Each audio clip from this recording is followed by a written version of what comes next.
तो दोस्तों आप सभी का स्वागत है आपके अपने चैनल करंट चैट में। आज है डेट 31 जुलाई और डे है मंडे। तो कवर करते हैं इकोनॉमिक टाइम्स की डेली न्यूज़। और आज है बहुत सारी अच्छी अच्छी न्यूज़ और मंडे है तो आज ज़्यादा न्यूज़ भी होगी, तो वीडियो शायद लंबा हो सकता है दोस्तों।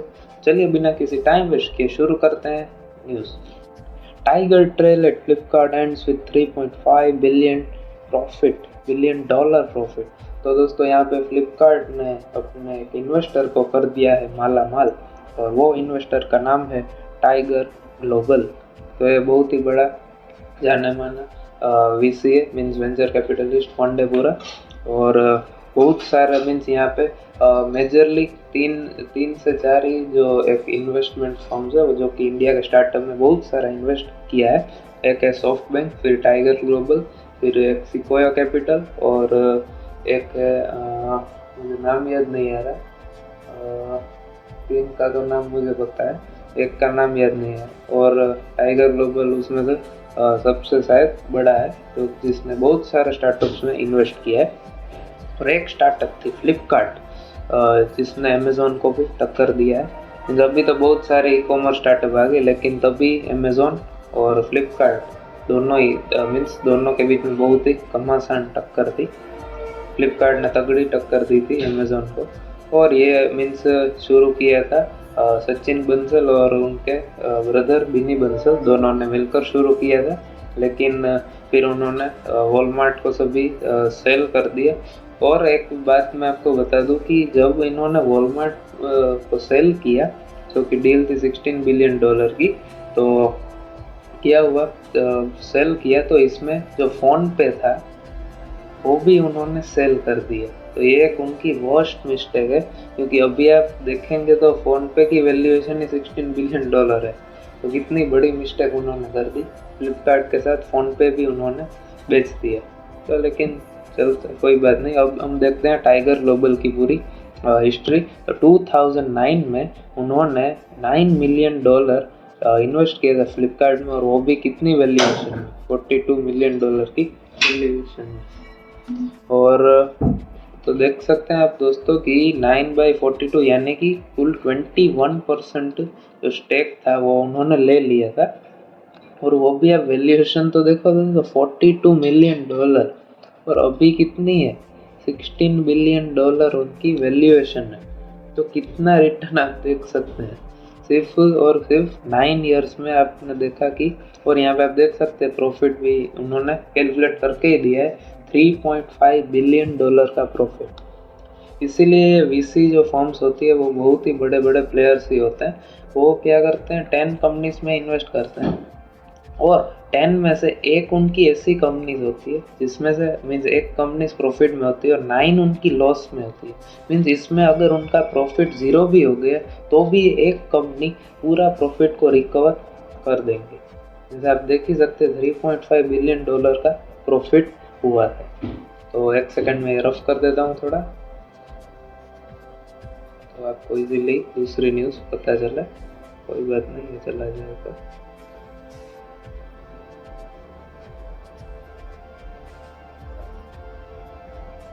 Okay, healthy balance sheets cash flow lift capex spend. यानी कि जो अब कंपनीज की हेल्दी बैलेंस शीट है, मीन्स हेल्दी बैलेंस शीट अलग अलग सेक्टर में अलग अलग होती है। मीन्स किसी में आप देख सकते हैं, मीन्स जैसे कि रियल इस्टेट है, तो उनका एक जो लायबिलिटीज़ होती है वो क्या होनी चाहिए, कम होनी चाहिए बहुत। तो मीन्स बाद में एक इंफ्रास्ट्रक्चर हो गई, तो उनके क्या होना चाहिए, कैपेक्स यानी कैपिटल एक्सपेंडिचर, यानी कि जो नॉन करंट एसेट्स है जिसकी मीन्स 1 ईयर से ज़्यादा का इन्वेस्टमेंट रिक्वायर्ड है, वो क्या होना चाहिए, ज़्यादा होना चाहिए। तो एक अच्छा पॉइंट माना जाता है। उसी टाइप से यहाँ पे कहा गया है कि healthy balance sheets cash flows lift capex spend. यानी कि हेल्थी बैलेंस शीट हो और कैश फ्लो भी अच्छे हो, तो उससे क्या होता है, कैपेक्स स्पेंड अच्छा होता है। तो मैं आपको एक समझा दूँ यहाँ पे, एक सेकंड। एक होता है कैपिटल एक्सपेंडिचर और एक होता है रेवेन्यू एक्सपेंडिचर। ये मैं आपको दोनों टाइप से समझाऊंगा, ये गवर्नमेंट के पर्सपेक्टिव से और कॉर्पोरेट के पर्सपेक्टिव से, दोनों के पर्सपेक्टिव से मैं आपको समझा देता हूँ। पहले हम समझते हैं कॉरपोरेट के पर्सपेक्टिव से। तो कॉरपोरेट में क्या होता है, कैपिटल एक्सपेंडिचर का मतलब है इन्वेस्टमेंट इन बिल्डिंग्स, फिर इन्वेस्टमेंट इन टेक्नोलॉजी, फिर इन्वेस्टमेंट इन कुछ बड़े प्रोजेक्ट, यानी कि जो वो बिल्डिंग लेता है तो वो क्या कहलाता है, कैपिटल एक्सपेंडिचर। फिर मैन्युफैक्चरिंग फर्म हो गई तो मशीनरी, ये उनके लिए कैपिटल एक्सपेंडिचर हो जाता है। और रेवेन्यू एक्सपेंडिचर कौन सा कहलाता है, जो कि ये सब सैलरी दे दी उन्होंने, फिर मिसलेनियस एक्सपेंस कुछ हो गया, वेजेस दे दिए यहाँ पे, तो ये सब उनके रेवेन्यू एक्सपेंडिचर कहलाते हैं। और अगर मैं बात करूँ गवर्नमेंट के पर्सपेक्टिव से, तो एक बार मैं कलर चेंज कर लेता हूँ। ओके, तो गवर्नमेंट के पर्सपेक्टिव से अगर बात करें तो कैपिटल एक्सपेंडिचर का मतलब है इन्वेस्टमेंट इन इंफ्रास्ट्रक्चर, फिर investment in land, investment in education, health care, means ये सब हॉस्पिटल बनाना और वो सब, मेनली इंफ्रास्ट्रक्चर का इसमें हो गया। मीन्स यहाँ पे एक लॉन्ग टर्म एक्सपेंडिचर होता है। अगर हम रेवेन्यू एक्सपेंडिचर की बात करें गवर्नमेंट के पर्सपेक्टिव से, तो वो क्या होता है, एक्सपेंडिचर इन इलेक्शन, जो इलेक्शन पे एक्सपेंडिचर करते हैं वो, फिर हो गया इलेक्शन हो गया, बाद में आप कह सकते हैं जो ओल्ड एज पेंशन होती है उस पे खर्चा हो गया, ये सब रेवेन्यू एक्सपेंडिचर है। मीन्स ये शॉर्ट टर्म के एक्सपेंडिचर है और ये गवर्नमेंट को कोई भी रिटर्न जनरेट करके नहीं दे। मीन्स ये रेवेन्यू एक्सपेंडिचर गवर्नमेंट के लिए कोई भी फायदा नहीं करते, मीन्स वोट के सिवाय। और गवर्नमेंट एक लॉन्ग टर्म एक्सपेंडिचर करती है तभी उनको फायदा होता है, जिसको हम बोलते हैं कैपिटल एक्सपेंडिचर, जिससे उनको क्या होता है, रिटर्न मिलता है। तो गवर्नमेंट के लिए कैपिटल एक्सपेंडिचर बहुत ही ज़्यादा अच्छा माना जाता है और कॉर्पोरेट के लिए दोनों ही एक्सपेंडिचर अच्छा माना जाता है, क्योंकि सैलरी और वेजेस तो देनी ही पड़ेगी इसीलिए। Nirma closes in on Glenmark's API firm. अभी निरमा ने ग्लेक्सो, अपना नाम सुना होगा, ग्लेनमार्क लाइफ साइंसेस, ग्लेक्सो नहीं, ग्लेनमार्क लाइफ साइंसेस का मीन्स उनके 83% स्टेक ले लिया और वो हो गई 7,000 करोड़ में। Deal if successful will trigger open offer, यानी कि सक्सेसफुल हो गई तो ओपन ऑफर मीन्स वहाँ पे ट्रिगर होगा। और मीन्स कुछ और दिया है तो मैं देख लेता हूँ, बस इसमें इतना ही है, निरमा GLS को खरीदने वाली है। ओके, तो बढ़ते हैं नेक्स्ट न्यूज़ की तरफ।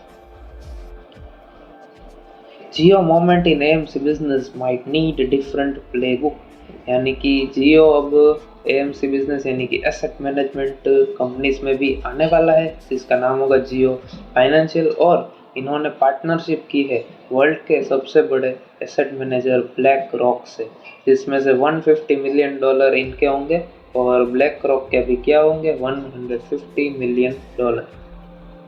दोनों मिला के बहुत सारा इन्वेस्टमेंट करने वाले हैं। तो देखते हैं कि इतना जियो क्या इसमें भी डिसरप्ट करने वाला है मार्केट। मीन्स इसको यहाँ पे भी आप देख सकते हैं, व्हेन द टर्म डिसरप्शन यानी कि कोई भी बड़ा change is bought up in India's business, the first name that probably springs to mind is Mukesh Ambani's Reliance industry. क्योंकि जो 2016 में जियो आया था उससे पूरा मार्केट ही चेंज हो गया था, बहुत सारे प्राइस कम हो गए और वो सब आपको पता ही होगा। तो अब शायद AMC, मुझे नहीं लगता कि AMC में कुछ ऐसा होगा, क्योंकि वो तो फिक्स ही रहता है कॉस्ट और वो सब। मेन तो इसमें मार्केट शेयर का है। और यहाँ पे आप देख सकते हैं the firm has not revealed its plans for business yet, यानी कि कोई भी प्लान अभी कुछ उन्होंने नहीं निकाला है। और वो कौन से बिजनेस में है, म्यूचुअल फंड, फिर अल्टरनेटिव इन्वेस्टमेंट फंड और पोर्टफोलियो मैनेजमेंट सर्विस। और यहाँ पे आप देख सकते हैं टोटल 43 मेंबर्स हैं अभी म्यूचुअल फंड इंडस्ट्री में, और टोटल उनका जो मार्केट कैप हम देख सकते हैं वो है 44 लाख करोड़। तो बहुत ही बड़ा मार्केट है और यहाँ पे और भी मार्केट तेज़ी से बढ़ रहा है पूरा म्यूचुअल फंड इंडस्ट्री का। मीन्स ये कोई इन्वेस्टमेंट एडवाइस नहीं है, मीन्स मैंने डेटा से आपको बोला है। तो यहाँ पे मीन्स कोई भी बिजनेस हो उसमें अंबानी अदानी तो आ ही जाता है। China to announce more major to boost consumption, यानी कि अभी चाइना में बहुत सारे क्या हो रही है, इन्फ्लेशन की प्रॉब्लम है फिर वहाँ पे इंडस्ट्री ठीक से नहीं चल रही। मेन कौन सी इंडस्ट्री? रियल इस्टेट इंडस्ट्री वहाँ पे अच्छी तरीके से नहीं चल रही है, क्योंकि गवर्नमेंट का बहुत ही इश्यू है और प्राइवेटाइजेशन का भी वहाँ पे बहुत ही इश्यू है, क्योंकि कोई भी प्राइवेट प्लेयर ऐसे ही वहाँ पे नहीं खोल सकते। और फॉरेन इन्वेस्टमेंट का तो आपको पता ही है, FDI वो सब चलता है, लेकिन जो उनका जो जैसे कि सोशल मीडिया ऐप हो गई, वहाँ पे कोई भी नहीं है। वहाँ पे अपना उनका है, मुझे नाम याद नहीं आ रहा, कुछ नाम तो था वहाँ पे। फिर मैन्युफैक्चरिंग का बहुत ही अच्छा है, लेकिन जो ये सब हो गया प्राइवेसी और वो सब में बहुत ध्यान देते हैं चाइना गवर्नमेंट। तो अब क्या हो रहा है, China to announce more major to boost consumption. चाइना की इकोनॉमी अभी हम कह सकते हैं कि एक स्लो डाउन में। तो क्या है, अगर गवर्नमेंट कंजम्पशन को पुश करेगी, इसका मतलब क्या है कि एक्सपेंडिचर होगा। एक इकोनॉमिक्स में दो टर्म्स होते हैं, एक होता है लीकेज और एक होता है इंजेक्शन। मीन्स इंजेक्शन वो वाला नहीं, आप वो मत समझना। लीकेज यानी कि, एक सेकंड, लीकेज मतलब मनी सप्लाई में से जो होता है वो आउट होना, और इंजेक्शन यानी कि मनी सप्लाई में इन करना।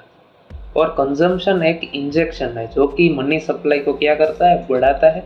और मनी सप्लाई अगर बढ़ेगी तो इकोनॉमी क्या होगी, उसी तरीके से बढ़ जाएगी। और लीकेज में बहुत सारा आता है, सेविंग्स आता है, और वो सब लीकेज का part.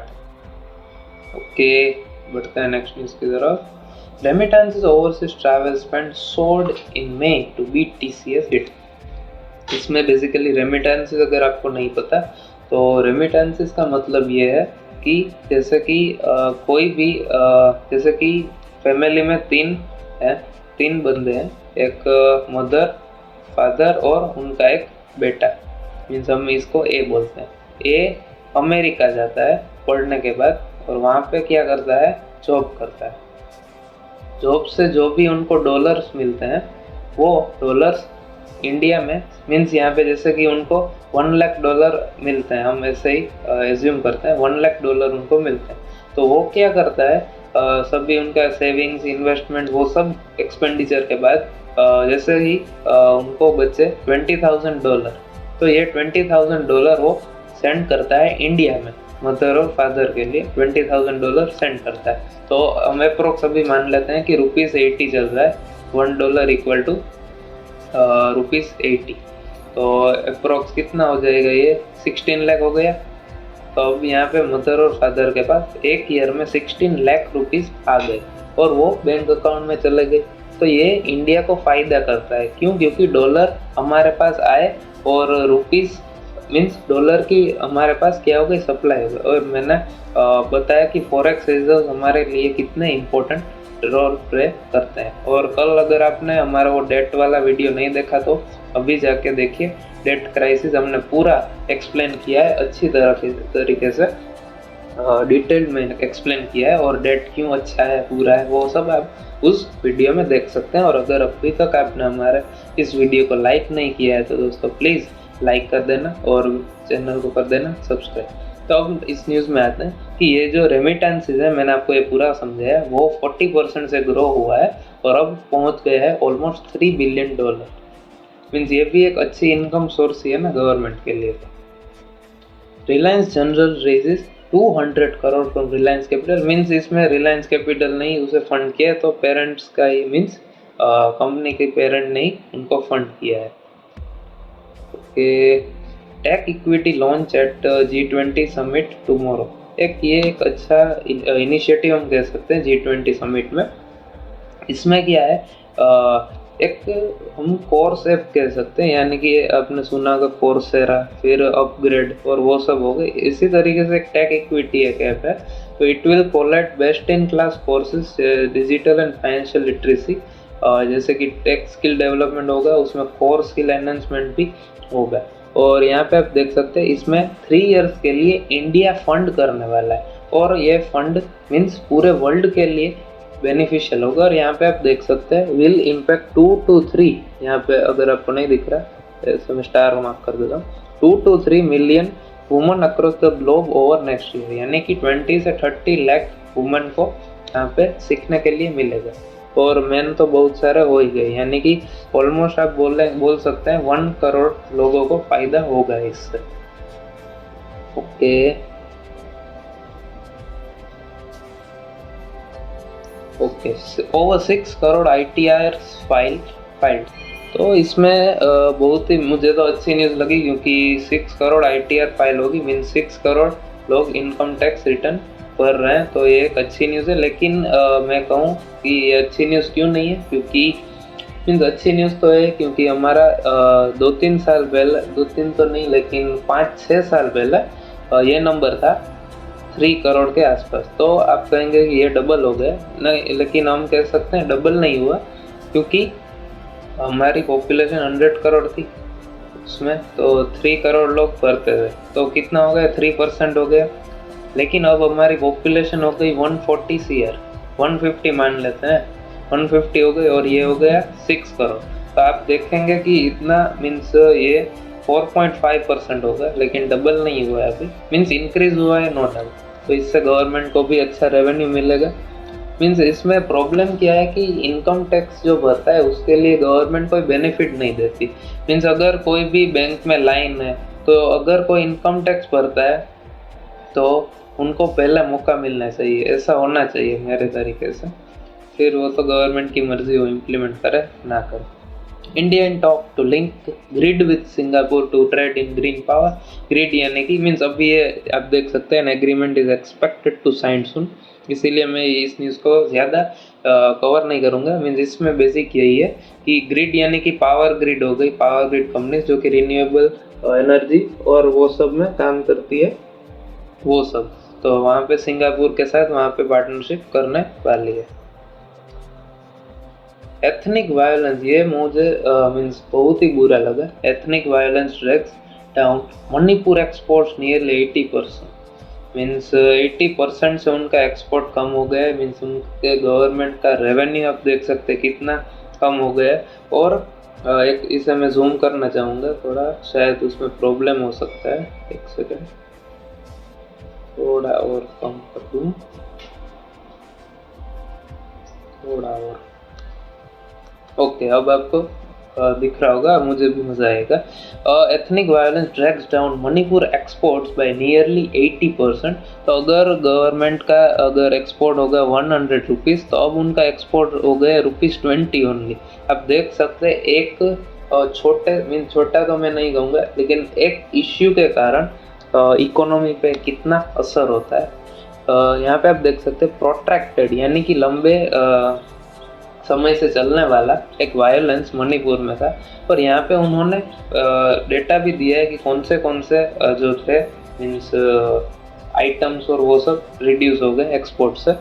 Hand woven textiles, medicinal plants और फूड आइटम्स यहाँ पे आप देख सकते हैं 80% से कम हो गए, और ये डेटा उनकी गवर्नमेंट के तरफ से ही दिया गया है। Manipur is famous for fabrics like मोरेफी, लीरम्स, लेसिंगफी, और आप देख सकते हैं नाम थोड़ा अजीब है, लेकिन कुछ होंगे उनके मीन्स फैब्रिक्स नहीं है, आप देख सकते हैं फॉर फैब्रिक। तो ये इसकी डिमांड कहाँ से आती है, US, यूरोप, सिंगापुर से आती है। लेकिन वायलेंस होने के कारण पूरी जो सप्लाई चेन होती है वही ब्रेक हो गई है, मीन्स कोई डिलीवर नहीं करेगा, और वो सब अभी देख ही सकते हैं तो कितना वायलेंस है। और 142 लोग मारे गए हैं, मीन्स ये तो न्यूज़ ने कवर किया है, ये नंबर बहुत ही बड़ा होगा। वो तो closure of land port, means ये जो लैंड पोर्ट उनका था मोरे, वो क्या हो गया, अब बंद हो गया है वायलेंस के कारण। तो ये इम्फाल जो कि मणिपुर का कैपिटल है, वहाँ से 110 किलोमीटर दूर है, और ये एक्ट करता है इंडिया का गेटवे टू द ईस्ट, और ये एक बॉर्डर पॉइंट पे है। तो यहाँ पे ये पोर्ट इंडिया और म्यांमार और अदर साउथ ईस्ट एशियन देश को क्या करता है, कनेक्ट करता है। अगर वो ही क्लोज हो जाएगा तो वहाँ पे भी हम कुछ भी एक्सपोर्ट इंपोर्ट नहीं कर पाएंगे। और जो वायलेंस है उसकी वजह से जो बैंक है, ATM है, वो भी क्लोज हो गया, तो फाइनेंस की अगर रिक्वायरमेंट होगी किसी को, वो भी नहीं मिल सकती। तो एक इश्यू की वजह से कितने सारे लोगों को नुकसान होता है, मीन्स जाने तो जाती है, लेकिन इनडायरेक्ट जो नुकसान होता है वो बहुत ही ज़्यादा बड़ा होता है। और यहाँ पे और भी आप देख सकते हैं डेटा, तो इसमें मैं बहुत ज़्यादा कवर हमने कर लिया है। एक सेकंड, थोड़ा मैं साइज बराबर कर देता हूँ। ओके, और ये आप देख सकते हैं निर्माण अगर खरीद लिया, इसका मीन 70% का 6 मंथ में शेयर किया होगा बढ़ गया है। Go First 6 NCLT note for refund of cancel tickets, यानी कि जो गो फर्स्ट की बैंकरप्सी आई, इसकी वजह से उनके क्या हो गए, ऑपरेशन थे वो क्या हो गए, बंद हो गए। ऐसे ही बने उनके ऑपरेशन क्या हो गए, बंद हो गए। तो उसकी वजह से क्या हुआ, तो जिन्होंने भी टिकट्स, यहाँ पे आप देख सकते हैं एक डेट लिखी थी, ये है May 3। यहाँ पे May 3 के बाद जिन्होंने भी टिकट बुक की थी उनकी तो मीन्स पैसे चले गए, लेकिन उनको सर्विस तो नहीं मिली। तो ये एक मीन्स कंपनी के लिए क्या हो जाती है, लाइबिलिटी क्रिएट हो जाती है। तो इसीलिए अब वो NCLT में कुछ रिफंड के लिए मामला पूरा गया है। तो आज नहीं, अभी बाकी है बहुत सारी, sorry. Bollywood actor Suniel Shetty buys minority stake in Panja League, means ये तो मैंने पहली बार सुना कि ऐसी लीग भी होती है, तो मेरे लिए तो ये एक नया था।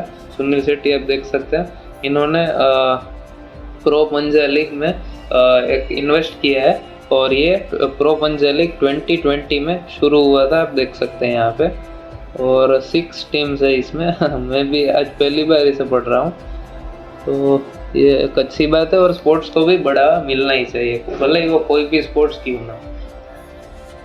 Auto companies on course to deliver best July sales on chip supply improves.